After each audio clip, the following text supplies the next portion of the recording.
Researchers को खुदाई के दौरान मिलने वाली 4 सबसे अजीबोगरीब मम्मियां, जिसके ऊपर रिसर्च करने के बाद आर्कियोलॉजिस्ट पूरी तरह से हैरान रह गए। Number 4, crocodile mummy.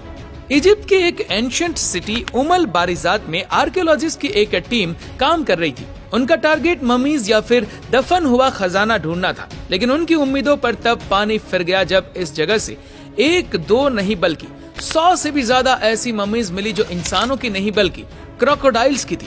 हजारों साल पुराने क्रोकोडाइल्स जिनको शान और शौकत से प्रिजर्व किया गया था। पहले तो आर्कियोलॉजिस्ट को ये समझ नहीं आ रहा था कि आखिर इंसानों की जगह क्रोकोडाइल्स को प्रिजर्व क्यों किया गया, लेकिन बाद में इन क्रोकोडाइल्स के कफन से कुछ ऐसी चीजें मिली जिन पर कुछ लिखा हुआ था और तब इस मिस्ट्री का गेम ही पलट गया। आर्कियोलॉजिस्ट क्रोकोडाइल से ज्यादा उस लिखाई में इंटरेस्टेड थे जो हर क्रोकोडाइल के कफन पर लिखी हुई थी। आखिर हजारों साल पहले एंशिएंट इजिप्शियंस का क्रोकोडाइल से क्या ताल्लुक था और इनको इतनी इज्जत से क्यों प्रिजर्व किया गया था? इन सवालों के जवाब इसी राइटिंग में थे जो क्रोकोडाइल के कफन पर लिखी थी। रिसर्च से ये मालूम पड़ा कि एंशिएंट इजिप्शियन क्रोकोडाइल को खुदा मानते क्योंकि उनके लिए क्रोकोडाइल ताकत का सिंबल हुआ करता था। उस कदीम दौर में एंशिएंट इजिप्शियंस ऐसे पुतले भी बनाते थे जिनका सर क्रोकोडाइल जैसा होता है और नीचे का हिस्सा इंसानों जैसा। Number 3, गजेल्स mummy. सिर्फ क्रोकोडाइल ही वह जानवर नहीं थे जिनकी मम्मीज इजिप्ट से मिली थी, बल्कि आर्कियोलॉजिस्ट को कई हिरनों की मम्मीज भी मिल चुकी है। ये जो हिरनी की मम्मी आप देख रहे, वह आज से तकरीबन 3000 साल पहले मरी थी और ऐसा मालूम होता है कि ये किसी क्वीन की पालतू हिरनी थी। जब आर्कियोलॉजिस्ट को खुदाई के दौरान ये हिरनी मिली तो वो ये देखकर हैरान रह गए कि किंग और क्वीन के साथ साथ हिरनी को भी शाही अंदाज में स्टफ करके दफन किया गया था। यानी जो तरीका किंग्स और क्वीन को प्रिजर्व करने में इस्तेमाल होता था, इस हिरनी को भी उसी शान और शौकत के साथ प्रिजर्व करके शाही कफन में डाला गया था। नंबर 2, टूटनखामुन या फिर किंग टट।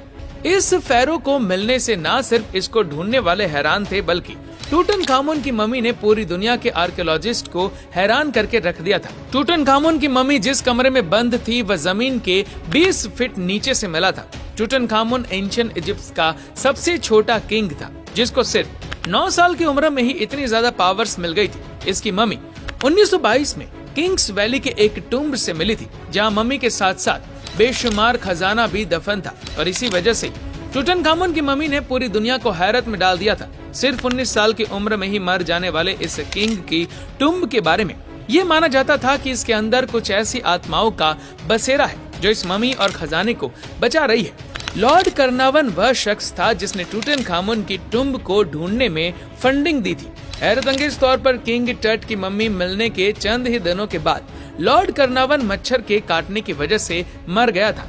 Number 1, mud mummy. इजिप्शियंस इंसानों की बॉडी को प्रिजर्व करने के लिए एक खास प्लांट से निकलने वाले केमिकल का इस्तेमाल करते थे जिसको रेजिन भी कहा जाता है। ये केमिकल बहुत महंगा होता था और इसी वजह से सिर्फ अमीर लोग ही इसको अफोर्ड कर सकते थे।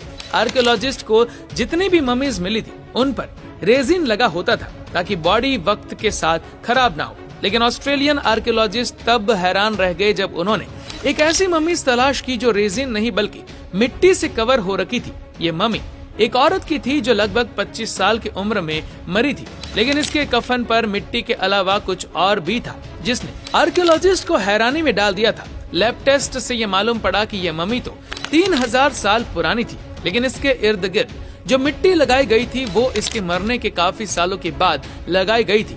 रिसर्च के बाद ये समझा गया कि ये मम्मी किसी गरीब घर की औरत की थी जो रेजिन अफोर्ड नहीं कर सकते थे। इसी वजह से इसको मिट्टी से प्रिजर्व किया गया, लेकिन इसके मरने के काफी सालों के बाद इस पर मिट्टी क्यों लगाई गई, यह अभी तक आर्कियोलॉजिस्ट के लिए एक सवाल ही बनकर रह गया है।